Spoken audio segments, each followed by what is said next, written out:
Welcome to the Sensible Socialist Podcast, a podcast for the rational left. We need to unite and work together if we're all going to get through this. Sounds like socialism to me. The amount of people I see talking about socialism positively is actually staggering. Do you think, do you really think that a proletarian revolution is just around the corner in America? Grab your pitchforks and stab your mayor. Your hero, Obama. He's not my hero. How heroic he comes idiot.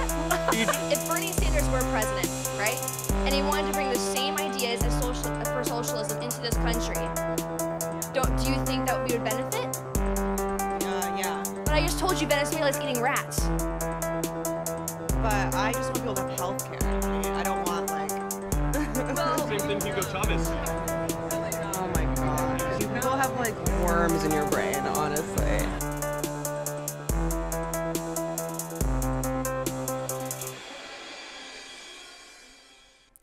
All right, welcome to this week's episode of the Sensible Socialist Podcast.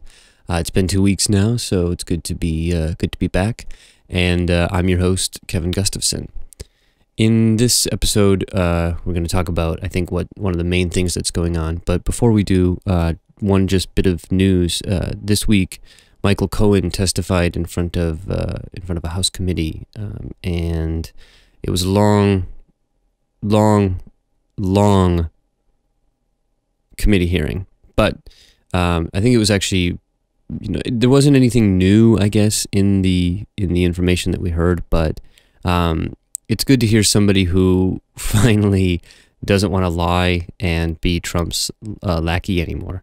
And so you might be somewhat suspicious of the character. I think Michael Cohen is a somewhat suspicious character, but the evidence that he actually presented, I think, is more compelling than his testimony.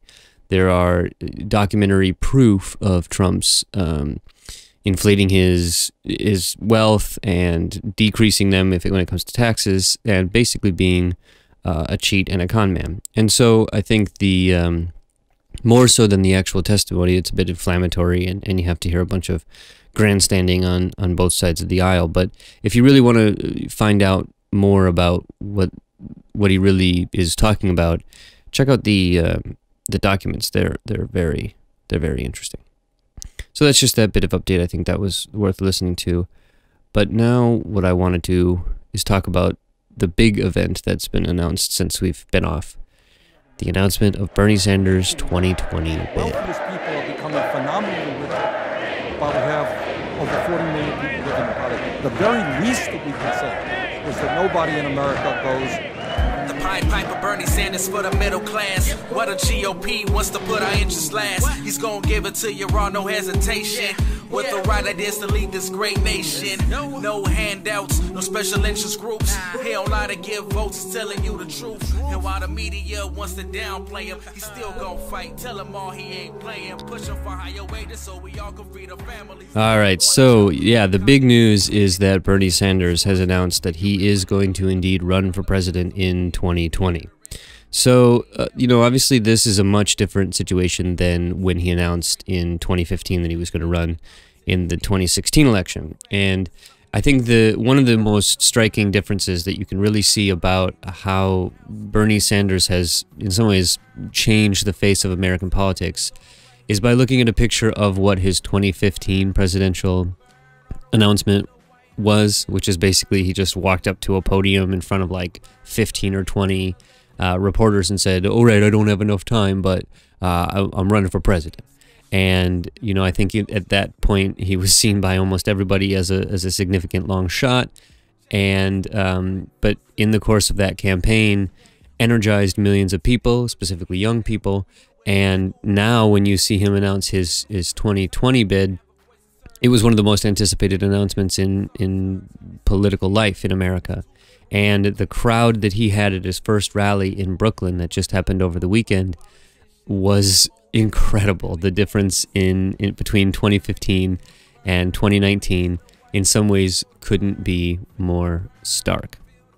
So I want to talk a little bit about Bernie and about the role that he's played, and about some of my concerns, and to maybe answer some of the critiques and issues that we hear from the more radical left. So just to give you a bit of a background for me, I remember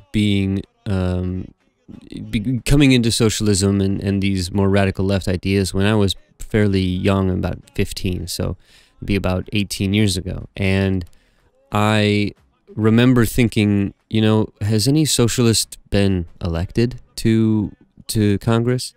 And I did find out, you know, surprisingly, Oklahoma had quite a few local legislators, and Milwaukee has had a few socialist mayors. But the person that I learned about, you know, who was in Congress at the time was Bernie Sanders. Now, technically, yes, an independent, not a member of any sort of socialist party, but someone who didn't shy away from the label of socialist and who got elected. And so I was somewhat fascinated, and I learned about Bernie's past with running with the Progressive Party and just running as an independent from the small northern state of Vermont. And I remember thinking to myself, you know, I'm 15 years old or so, and I'm thinking to myself, God, what would it take for Bernie Sanders to run for president? Wouldn't that be amazing? So needless to say, in 2015, which would have been about 15 or so years later, I was excited, very excited, when Bernie Sanders decided that he was going to run for president. Now, I don't have any illusions about the fact that Bernie Sanders is frankly not as radical maybe as he used to be. You know, Bernie Sanders did, I think, his honeymoon in the Soviet Union, was very much in favor of the Sandinista revolution in Nicaragua, and has a picture of Eugene Debs in his Senate office, Senate office. So there's definitely a tradition, a socialist tradition that Bernie Sanders comes from. But frankly, the use of the idea of democratic socialism to describe what is essentially social democracy, I think, is an interesting strategy. What he's trying to do is bridge the gap and try to make, in some ways, I think, socialism less of a dirty word, and to equate it more with what I think Europeans think about socialism, which is that what a socialist is, or a socialist party really is in Europe and a lot of places, are social democrats. Not parties who are really talking about ending the private ownership of the means of production, or somehow transferring the means of production out of the hands of private individuals and into the state as a caretaker towards giving it back to the workers, which is what I would call socialism, but more so about establishing a robust social safety net and a welfare state, which would include some of the economic and social and cultural rights that are embodied in international covenants and in Western European democracies such as France and the Netherlands and obviously Norway and Sweden and the Scandinavian countries. I think a lot of times what you do here is Bernie Sanders, when he is asked about socialism, he immediately pivots to issues of social democracy like healthcare and free education. And so there is this attempt to redefine socialism to not mean as much in terms of genuinely changing the economic base and relations in society, but more about making capitalism a little less shitty for everybody. And so there's a lot of people on the radical left that are critical of this and that have a really difficult time and don't think that we should support Bernie because he's running, you know, with the Democratic Party with all of its problems. And if you want to find out about that, I have an episode on the Democratic Party. Or that, you know, he doesn't have exactly the right policy positions that a more radical leftist would take. I understand that criticism.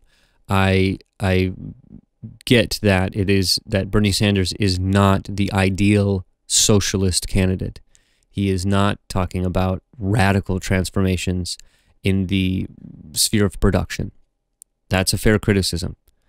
But we have to be smart about this. We have to look and have a longer view perspective.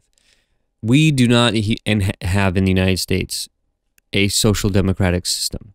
We have a very weak welfare state. We have tax money that goes to pay for bombs and a giant military rather than free tuition and these kinds of things. In that sense, the United States economy is incredibly backwards. And so we do need a figure like Bernie Sanders to move us towards social democracy. Now, I'm not a social democrat. I have a whole episode that you can listen to on why I'm a socialist, where I contest with David Pakman, and where I am critical of social democracy. I think when you look at Venezuela and you look at other, even France and even Norway, you find the limits of social democracy. That yes, you can provide a strong social safety net and make the system a little less crappy for everyone, but it's ultimately not sustainable, and it can be rolled back. In the United States, obviously, our New Deal programs were the closest bit of progress we made towards having a social democratic system, and FDR even said that we needed a second Bill of Rights to enshrine the right to work, the right to health care, the right to housing, and some of those economic and social and cultural rights. But they've all been, not all, but they've significantly been repealed back. And I think the tendency for that to happen is one of the significant problems of social democracy. Now, we're riding the wave of it with Bernie Sanders, and we potentially can reshape and actually put into place a social democracy in the United States. Now, I think that's a good thing. I think that we desperately need to establish something like that in order to show people that it isn't some kind of economically devastating idea, that it isn't going to ruin the economy if we have socialized medicine. It's also not going to mean that everyone is going to start dying in the streets, because that's what's going on now. So, Bernie Sanders in 2016 runs for president and proposes many of these ideas that have in many ways become mainstream ideas in the Democratic Party now. Medicare for all, a single payer, not a national health service, but it's a single payer system, much like the Canadian. Free college tuition at public universities, something that they have all over Europe. Pre-K care, negotiating drug prices. There are a number of different policies that he proposed that are standard social democratic policies that to the average American sound really radical, but they're not. They're very, very, very mainstream, and dare I even say centrist. But in 2016, the big contest that Bernie Sanders had was that he was running against an anointed candidate in Hillary Clinton. One of the big, I think, issues with that campaign and why Hillary Clinton was more the anointed candidate than Bernie Sanders, beside the fact that Bernie Sanders is not technically a member of the Democratic Party, though he does caucus with the Democrats and has been a leader in the Democratic Party for a decade at least. But that Hillary Clinton and the Clintons themselves represent the so-called Washington consensus of neoliberalism.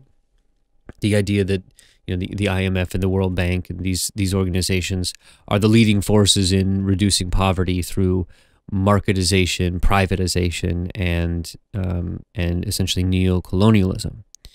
And so that was even to Wall Street and a number of different people, a number of different powerful people, the Clinton campaign seemed like a safe bet, that this would maintain the status quo.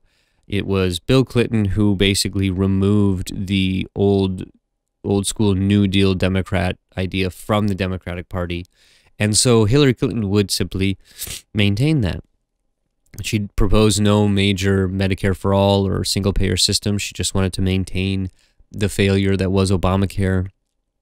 And she had a foreign policy that is very mainstream. It was under her Secretary of State tutelage that we engaged in the action in Libya, which is still having the reverberating effects of literal slavery that it had today. It was a campaign that involved war crimes, and I would even say crimes against humanity on the part of the United States, attacking specifically and intentionally civilian infrastructure like the great river and dam. And so but she was not a worrisome candidate for somebody like Wall Street. And the large interests in which she is both a member and very friendly to. And so I think the Democratic Party saw Hillary Clinton as the safest bet. And in some ways, especially as the Republican Party moved over to Trump, that Hillary Clinton can speak in complete sentences without making shit up, and was able to really, in some ways, make a stark contrast to Donald Trump. The problem is that Bernie Sanders announced, and Bernie Sanders was able to garner crowds that Hillary Clinton would have killed for. I mean, he had tens of thousands, was filling stadiums full of people who wanted to hear his message. And I think part of the reason why that was is because in the fallback of 2008, the recession that is really still going on for most of Americans, most Americans were looking out for somebody who, at minimum, understood their plight, and would at maximum would be able to propose to them something that made sense to be able to deal with it. And there's always two ways that you react to an economic crisis. You either go to the left or to the right. You either get communism or fascism at the end of the day. And the right wing tends to speak to people's fears and frustrations and tribalism and animosity, either by scapegoating immigrants or other people, or by blaming the government itself. I always found it ironic that those who think government doesn't work want to run it. But anyway, the other way is to go to the left and to propose institutional changes that will, hopefully at least, address the issues. And what we saw was not that Hillary Clinton represented that left perspective, but that Bernie Sanders did.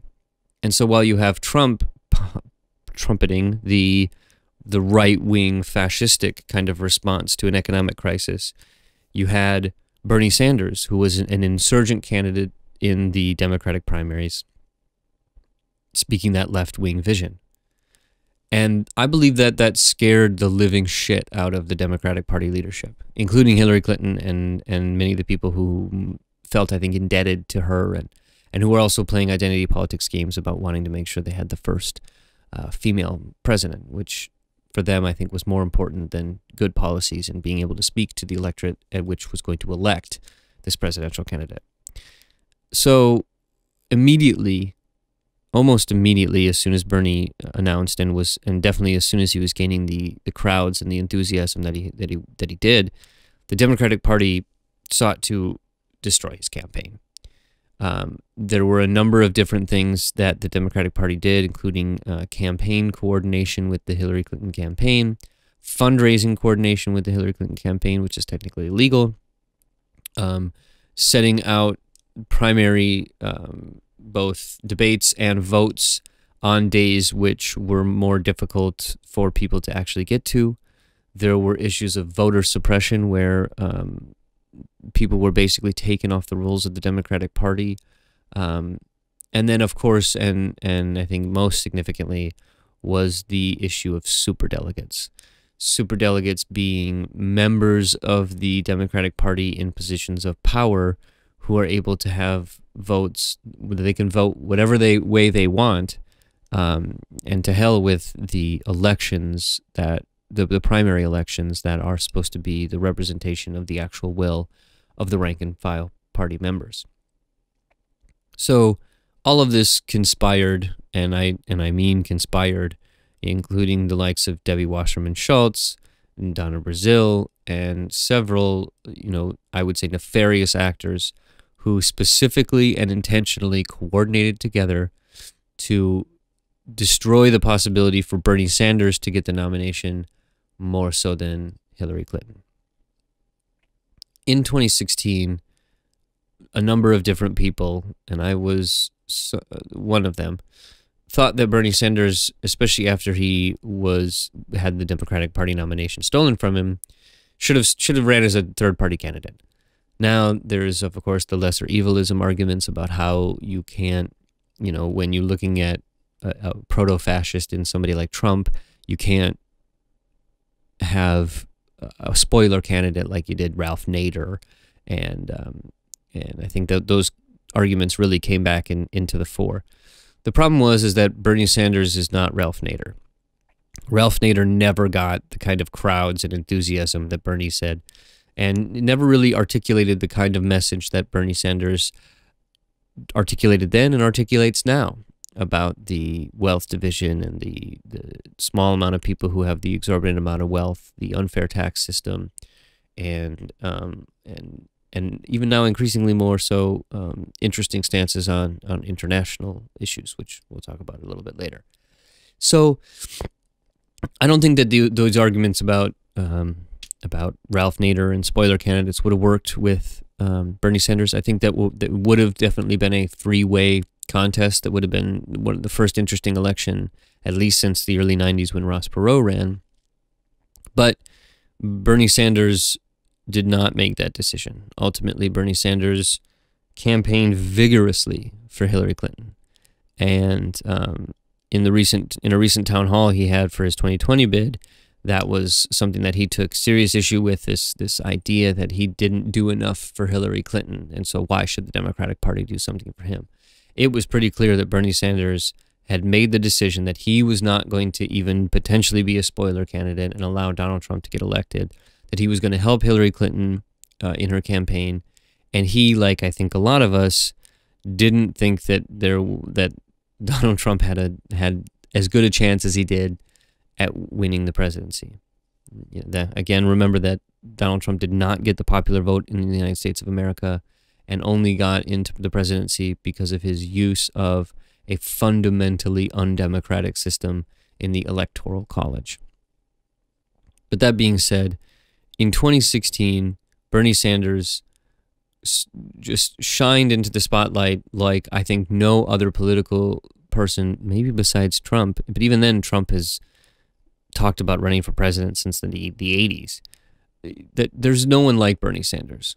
That I think in 2016, the two biggest things that Bernie Sanders was able to achieve was to make a significant push towards social democracy in the Democratic Party, and to bring in a new wave of candidates that almost everyone is aware of now. Kyle Kulinski and a few other people helped found this idea of Justice Democrats, where again you wouldn't get outside of the Democratic Party, but you with the idea of working inside the Democratic Party to make it more of a social democratic party. And so the Justice Democrats include people that I think have Democratic Socialists of America or DSA endorsements, like Alexandria Ocasio-Cortez and Rashida Tlaib and even Omar Ayan, and some of these congresswomen who have gotten a lot of attention and have taken much more radical for American politics stances than we've seen in a long time. That has pushed the Democratic Party. Almost all of the candidates for 2020 in the Democratic field are in favor of Medicare for all, at least in principle, or free tuition, at least in principle. You have people like Amy Klobuchar and even Kamala Harris who are moving a bit away from it. But in general, Medicare for all is not only popular in the public, I think it has like 80% approval rating, but is part of the position and stance of the Democratic Party in general. So even in 2016, although Bernie Sanders did not get the nomination, he's had an incredibly significant impact on American politics and the Democratic Party in particular. Now, that isn't to say that the Democratic Party doesn't still have all the problems it has. It does. It is still the place where social movements go to die. But I think the move is in the right direction, and we can't lose the forest for the trees, and to recognize how much of an uphill battle there is to change something like the Democratic Party. And ultimately, it may not be successful. I have my doubts. I think that a new party of the more radical left would actually be a good idea. It's something I've proposed on this podcast, and it's something I'm working towards in Washington, D.C. right now. But in the interim, a movement towards social democracy and even a potential split in the Democratic Party is a good thing. and it's something that I think even the most ardent socialist should in general be in favor of. We should not be having dogmatic positions about the fact that, yes, this is still a capitalist party, it is still a social democratic party, but a movement of that party towards social democracy is a movement in the right direction. And to lose sight of that, and to be dogmatic about the fact that, you know, it does play the role that it plays, and therefore it's somehow not able to do any good or move in any good direction, I think is short-sighted and frankly wrong. So in the interim period where between the 2016 election, when Donald Trump was actually elected over Hillary Clinton, because frankly, it's not because Donald Trump was a strong candidate, it's because Hillary Clinton was a weak one, Bernie Sanders has maintained his edge. He is now someone that people want to hear from. His perspective is echoed by the Alexandria Ocasio-Cortez's and the Rashida Tlaib's. And so I think that the party has really not coalesced around, but has really moved in the direction of Bernie Sanders being a mouthpiece and a real perspective giver, I suppose, for the Democratic Party. I think another thing that was really important was the role that Bernie specifically and people who were supportive of Bernie, even like Keith Ellison, in attempting to and having some success in changing the Democratic Party platform and the leadership. The superdelegates now are changed so that they will have less of the kind of influence. It's not perfect by any stretch of the imagination, but it is an improvement, and we need to see progress for what it is. So the Bernie Sanders didn't just stop after losing the nomination, didn't stop after the Democrats lost the election. He's been continuously fighting for the same kinds of things and fighting against the Trump tax cuts and other things like that. So if we do fast forward a bit, as the Democratic Party, you know, one of the first people was Senator Elizabeth Warren. You had Kamala Harris, Cory Booker, even Andrew Yang. There's a number of people who jumped into the ring to contest the 2020 bid of President Donald Trump. But I think everyone was somewhat waiting and wondering what Bernie was going to do. There are some complaints about Bernie being too old, though they're talking about Joe Biden wanting, you know, there's a lot of people who want Joe Biden to run, and they're the same age. And I don't think he's that much older than Trump. And so I don't find the age thing to be that big of a deal. I think it's a little ageist, to be honest. But everybody was wondering if Bernie Sanders was going to run and was going to, you know, do the same thing that he did in 2016 in this 2020 race. And I remember talking to some people, I think, who are in the know and being very confident that Bernie Sanders was going to run again. There was in some ways no reason why Bernie Sanders shouldn't run again. And almost all of the arguments as to why Bernie Sanders should not be the Democratic presidential candidate are bad ones. He is not too old. He is not out of touch. He has the most diverse campaign staff. The ridiculous hit pieces that you're seeing from the Washington Post and the New York Times represent more the fact that that the owners of those newspapers are afraid of what Bernie Sanders represents, more so than any actual issues with his campaign or his policy positions. He is not economically illiterate. He is he was not responsible for any sexual harassment that happened on the lower echelons of his campaign, and is just able to withstand any of the kind of bullshit criticism that you hear from liberal and bourgeois press. So I will basically say that I support Bernie Sanders' candidacy for president. When he announced just a few weeks ago, I gave a donation to Bernie Sanders' campaign. And I think it's clear why I think anyone, even a socialist, should do that. And it's because it's moving the ball in the right direction. Now, do I see Bernie Sanders as Lenin or some kind of leader of a revolutionary push in the United States? Absolutely not. I think Bernie Sanders is a very run-of-the-mill social democratic candidate, and I am somewhat critical of social democracy as a principle. But when you live in the United States of America, social democracy is real progress. It's a good thing to move towards. And when you don't have the ability to take power as a socialist, social democracy is the way to go. And it makes perfect sense, understanding the limitations of it, and also understanding the options it opens for more radical politics. We on the socialist left owe a lot to Bernie Sanders for at minimum not making socialism a bad word anymore. It gives us the ability to, explain that Bernie Sanders isn't the socialist. But that's a hell of a lot better than having to argue that socialism doesn't mean Stalin all the time.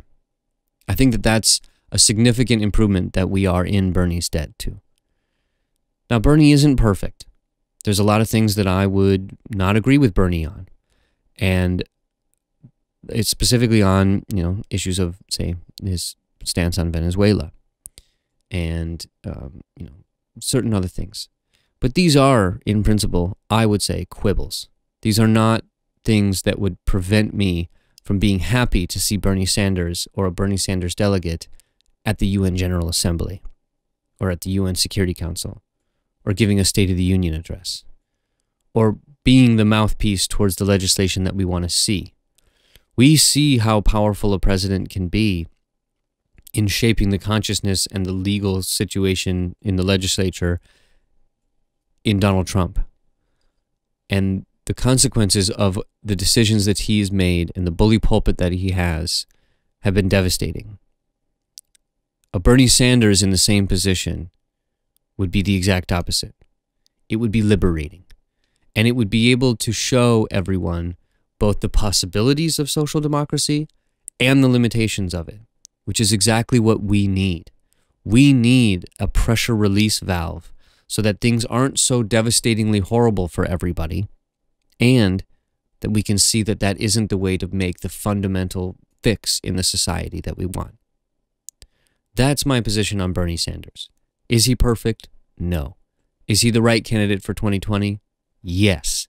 And for me, if Bernie Sanders does not win the Democratic presidential nomination for the 2020 presidential election, I will, 1, be surprised, and I will, 2, support Bernie Sanders running as a third party again.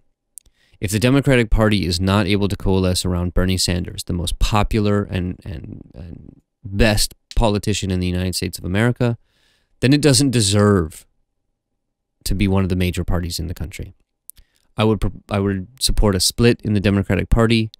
I would support Bernie Sanders running as a third party candidate because I don't think even running as a third party candidate that anybody can beat Bernie Sanders.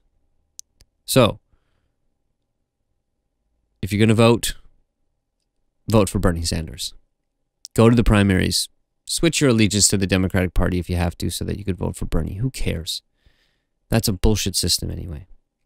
But at the end of the day, I'm a supporter of Bernie Sanders, and I think you should be too. All right, that's this week's episode. I imagine it might piss off many of the more radical leftists, and I'm more than happy to hear your complaints and criticisms. And if you want to come on the podcast and talk about it, send an email to sensiblesocialistpodcast@gmail.com, or go to our website, sensiblesocialist.com, or social media, Sensible Social 1 on Twitter, and you'll find us on Facebook if you just do a search. And let me know. I'm more than happy to have a good discussion with somebody about Bernie Sanders or Alexandria Ocasio-Cortez or the limits of the Democratic Party and or social democracy. But until then, see you in 2 weeks. I saw below me that golden valley. This land was made for you and me. This land is yours.